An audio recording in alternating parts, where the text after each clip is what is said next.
Et là, c'est le summum, c'est le moment suprême donc de ce Bicross international de Toulouse avec cette finale des super classes. Là, vous avez des garçons qui, dans ce sport, correspondent au Carl Lewis, Bell Johnson, Sangouma ou Bruno Marie-Rose pour ce qui est du 100 mètres. Et ça va tout aussi vite puisque on va, dès que le départ donne, hop, c'est l'américain, bien sûr Dawson en tête, et notre ami passe de Weber est très bien parti. Dawson fait les extérieurs et garde la première position alors que la deuxième place c'est Hervé Gauthier, le français qui l'occupe. Hervé Gauthier, deux belles performances du français qui on ne s'attendait pas du tout à lui. Le champion du monde a failli trébucher et c'est le français donc qui termine au second. Ça c'est une belle performance. Vous savez combien de temps elle a duré?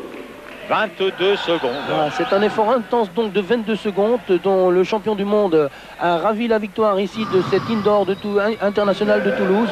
Mais je voudrais souligner l'excellente prestation. On ne s'entendait pas du tout à lui. Hervé Gauthier qui porte le numéro 25. Il a fait une prestation vraiment exemplaire.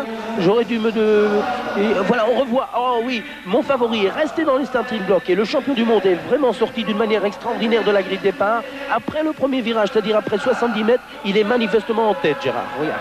Et le second, bien sûr, avec sa plaque numéro 25, c'est donc le Français qui a réalisé la surprise, Hervé Gauthier. Vous voyez qu'Hervé Gauthier est complètement dans le rythme. À un moment donné, même, on va se rendre compte dans cette course, sur la dernière ligne droite, il a failli chatouiller le champion du monde. Absolument, oui.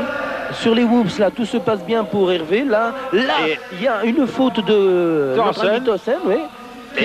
Là, on a pensé que peut-être Gauthier pouvait revenir. Il n'a plus qu'une demi-roue de retard, d'ailleurs, au franchissement de la ligne d'arrivée. Pas de chance pour Hervé, mais enfin, c'est la loi du sport. Et voilà maintenant Charlie qui monte sur le podium, Gérard. Eh bien, j'espère que cette épreuve de Bicross, ici, au Palais des Sports donc, de Toulouse, vous a ravi. Je voudrais quand même vous signaler que ça a pu être réalisé d'une part avec tous ceux qui se sont investis dans cette compétition, comme Max Commensal, donc le directeur du tournoi. Donc de Sun Chippy Junior, son team qui a largement